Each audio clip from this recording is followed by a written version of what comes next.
प्रिय विद्यार्थी, स्वागत है आपका फिर से आपका अपना चैनल एक्सपर्ट आर्ट क्लासेज में। मैं शशिकांत सर। इसके पहले वाली वीडियो में इतिहास यानी क्लास 10th के पहला चैप्टर यूरोप में राष्ट्रवाद का पहला वीडियो हम बना चुके थे। तो उसमें हम इटली के एकीकरण के बारे में पूरा जानकारी दे दिए थे, जिसमें मेजनी, कॉन्ट काबूर, गैरिबाल्डी के योगदानों के बारे में चर्चा किए थे। अब हमारा जो अगला टॉपिक होगा जर्मनी का एकीकरण। जर्मनी के एकीकरण के बारे में हम देखते हैं।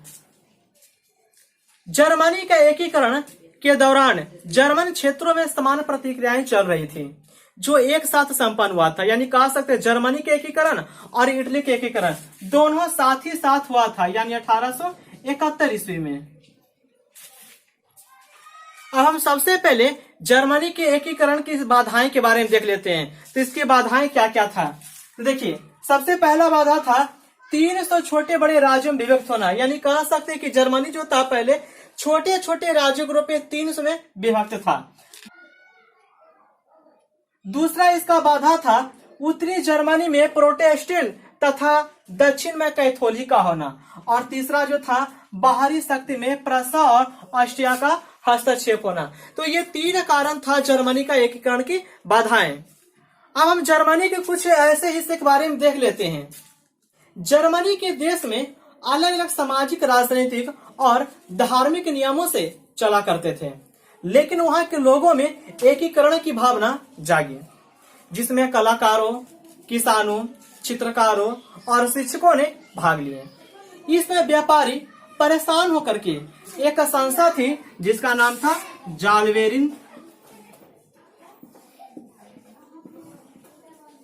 जालवेरिन नामक संस्था, जिसमें यह तय हुआ कि फ्रेडरिक को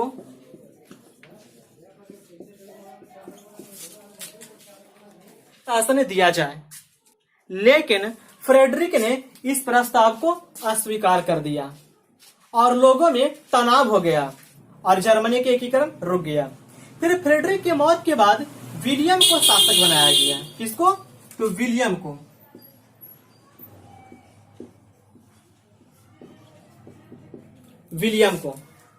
जिससे जर्मनी में स्थिति सुधरने लगा और 10 मई 1871 के फ्रांस और जर्मनी देशों के बीच फ्रैंकफर्ट की संधि हो गई। अब हम जर्मनी के एकीकरण में बिस्मार्क की भूमिका के बारे में हम देखते हैं। जर्मनी के एकीकरण में बिस्मार्क की भूमिका, तो देखिए, बिस्मार्क ने रक्त और लौह की नीति का सहारा लेकर सर्वप्रथम सेल्सविग,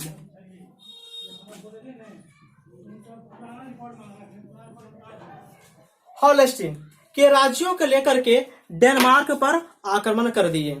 ऑस्ट्रिया की विजय के बाद सेल्सविग प्रसा तथा हॉलस्टीन ऑस्ट्रिया को प्राप्त हुआ। अब हम यूनान में राष्ट्रीयता के उदय के बारे में देखते हैं। यूनान में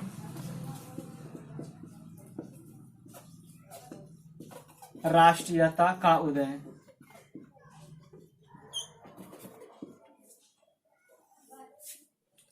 प्रारंभ में यूनान साहित्य, विचार, धर्म, कला, चिकित्सा, विज्ञान आदि में यूरोप का प्रेरणा स्रोत था। आगे चल करके वह तुर्की का अधीन हो गया। फ्रांस की क्रांति के बाद वहां आंदोलन शुरू हो गए। उसी समय मध्यम वर्ग द्वारा हितेरिया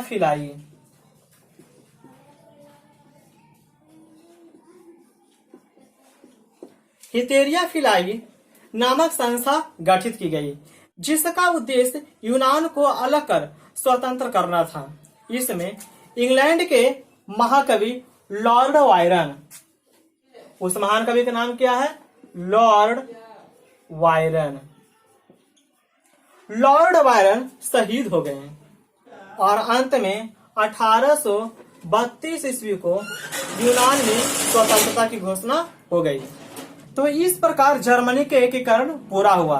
यानी इटली और जर्मनी की एकीकरण के बाद हम इसका परिणाम आप देख लेते हैं कि इसका परिणाम निकल करके क्या आया। देखिए, जर्मनी, इटली, फ्रांस आदि देशों में राष्ट्रीयता की भावना जग गई। साथ ही हिंदुस्तान तथा अफ्रीका में काफी प्रभावित हुआ और कई उपनिवेश भी स्वतंत्र हो गए। तो इस प्रकार से ये आपका पहला लेसन पूर्ण रूप से समाप्त हो चुके हैं। तो ये वीडियो अगर आपको अच्छी लगी है तो आप लाइक, शेयर तथा कमेंट जरूर करें। धन्यवाद।